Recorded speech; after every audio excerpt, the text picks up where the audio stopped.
이번 시간에는 노동 교육을 좀 하도록 하겠습니다. 노동 교육.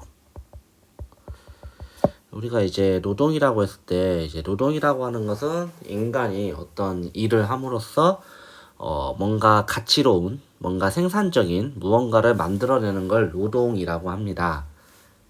이 노동이 바로 이제 그런 건데, 이 현대 사회에서 이 노동이라고 하는 것은 크게 두 종류의 사람이 있어요. 그 두 종류의 사람이 있어요. 하나는 사용자, 다른 하나는 이제 노동자, 이렇게 있습니다. 여기서 이제 노동자라고 하는 것은 자신의 일을 해가지고 월급 받는 사람을 얘기하고요. 사용자는 그 노동자를 고용해가지고 일을 시키는 사람을 사용자라고 부릅니다. 흔히 사장들, 기업 회장 뭐 이런 사람들이 사용자가 되겠죠. 그러니까 이제 여기 이 사람들은 이 사용자나 노동자나 둘 다 회사라고 하는 어떤 조직에 있는 거죠. 물론 이제 공무원이나 국가처럼 그런 사람들도 있긴 한데, 일단 기본적으로 여기서는 회사를 기준으로 얘기를 해볼게요. 이렇다고 했을 때 이 회사의 목표가 뭐냐? 이 회사의 목표가 뭐냐면, 회사의 목표라고 하는 것은 버는 게 아니라 이제 수익이죠. 뭔가 이득을 내는 거죠. 돈을 버는 거. 이것이 이제 회사의 목표가 되겠습니다. 그래서 이제 수익을 벌어서 높이는 것이 이제 회사의 목표인데, 이제 여기서 문제가 생깁니다.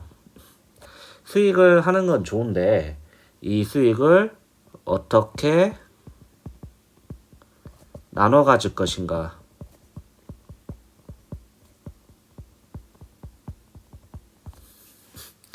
그렇죠. 사용자 같은 경우에는 최대한 월급을 적게 주려고 할 겁니다. 반면에 이제 노동자 같은 경우에는 최대한 월급을 많이 받으려고 노력을 하겠죠. 여기서 이제 노동자가 많으면 이제 노동자 이제 필요한 노동자는 많은데 일하고 싶어하는 사람이 적으면 월급을 높일 수밖에 없겠죠. 그래야 일하려고 할 테니까. 근데 이제 보통의 경우에는 일할 사람은 많은데 실제 필요한 사람이 적은 경우가 많습니다. 그래서 이런 관계 문제에서 보통 사용자가 유리합니다. 사용자가 유리해요. 일하기 싫으면 나가. 이게 말이 되는 거죠. 그러다 보니까 이제 노동자가 매우 불리합니다. 그러니까 이제 그래서 이제 이대로 가면은 노동자가 이제 질 수밖에 없고 월급이 계속 깎일 수밖에 없는 거죠. 실제로 산업혁명이 먼저 일어난 영국에서 그런 일이 벌어졌고요.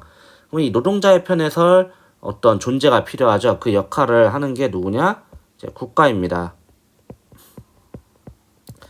국가, 그러니까 정부가 이제 노동자의 편을 들어주는 거죠. 그래야 균형이 맞을 테니까요. 그래서 만들어지는 법이 이제 노동법입니다. 노동과 관련된 법인데요. 노동자들은 이 법의 보호를 받습니다. 보호를 받아요. 만약 그게 아니었으면 사용자가 마음대로 했을 수 있겠죠.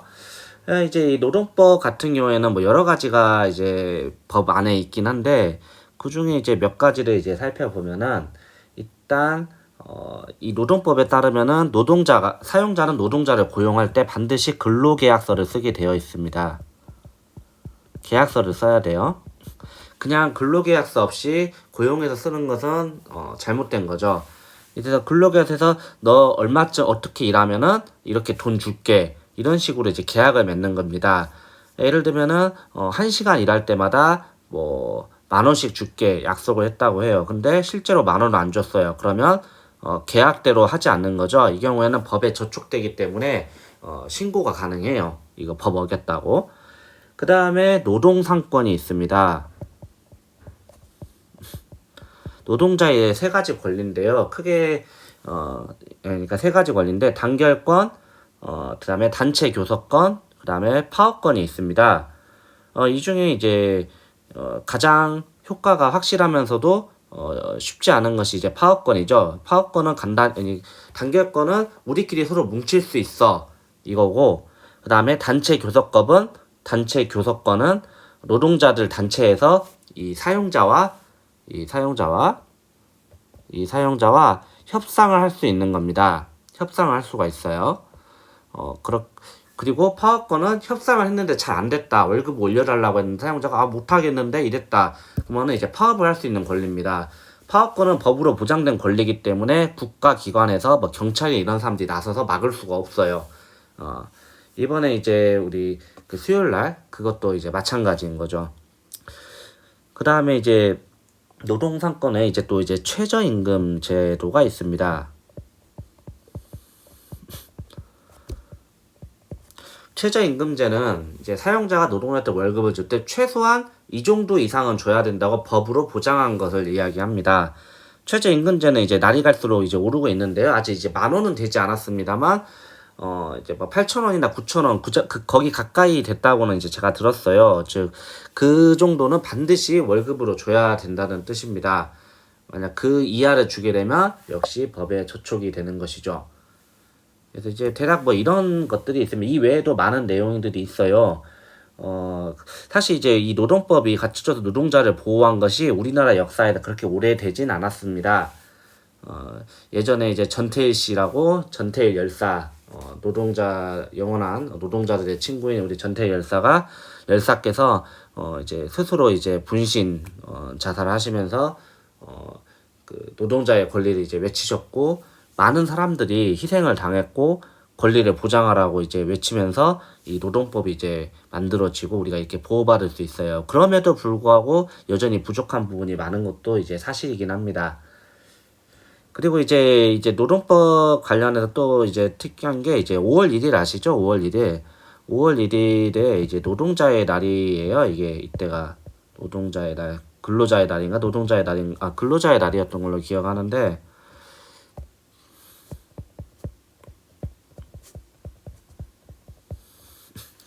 이게 이제 근로자의 날이라고 했을 때, 이 날에는, 쉴 수 있는 권리가 있습니다. 이제 보통 회사들은 쉬어요. 학교는, 예외입니다.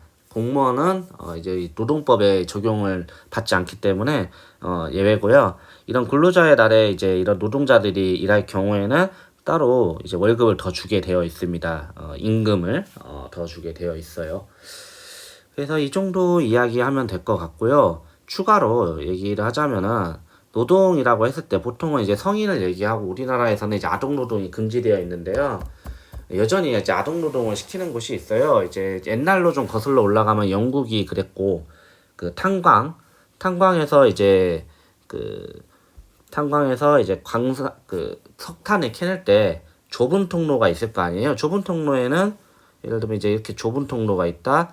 여기 넓은 데는 이제 성인이 들어갈 수 있지만 못 들어가는 데는 이제 아이를 보내는 거죠.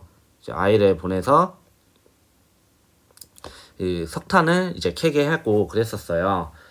이때는 이제 학교에 간다는 개념이 없었던 시대니까 이제 그랬고, 지금이야 이제 학교를 만들어서 애들이 학교에서 공부할 수 있게 하고 아동 노동은 못 시키게 막고 있죠. 근데 이제 못 사는 나라, 아직 그 후진국들, 아직 경제가 발전하지 않은 나라들 같은 경우에는 여전히 이런 일들이 벌어진다고 하더라고요. 여러분들이 찾는 이제 축구공 같은 거 있잖아요.